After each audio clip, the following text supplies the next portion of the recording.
I am, of course, a compulsive reader and user and vulgar populariser of the work that all of you do in the social, economic and political research fields.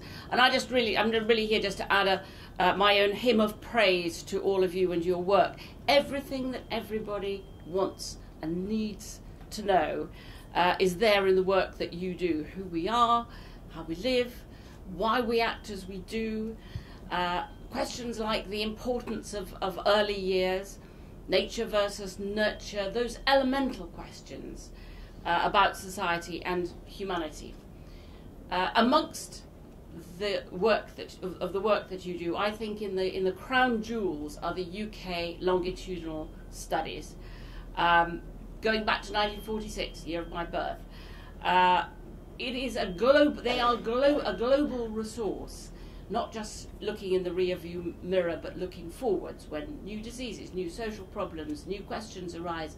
Looking back at that raw material about who developed in what way, can we trace anything back to their earliest years, is absolutely invaluable. It's not surprising, it's unique. People flock from all over the world to look at that work. And it's there for all time. It is social history of the most valuable kind. Sad lacuna in the 1980s and 1990s when those studies were stopped.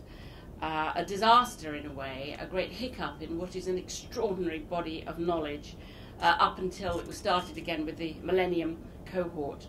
I think there was in those days something of a know-nothing government that I hope we're not going to repeat, that didn't really want to know. I'm hoping that David Willetts today might perhaps be announcing that he's going to rescue and confirm the 2012 birth cohort study. It's been sitting on his desk waiting for a decision. How can you govern blind? You need to know what's happening. You need to know what works and why. And whether you've got a lot of money or a little, you need to know how to spend wisely, how to spend wisely now very often to save a lot more money later.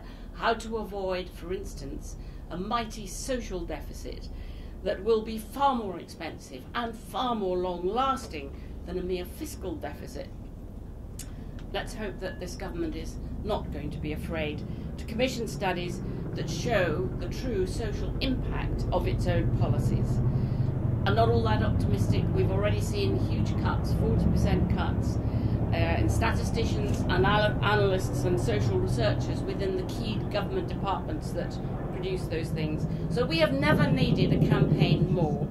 We really do need to raise that money and to raise the voice to make people realise, certainly you said 80%, I think The Guardian must be 90% of its pages filled with the valuable work that you do that tells us so much about the life we live. Thank you.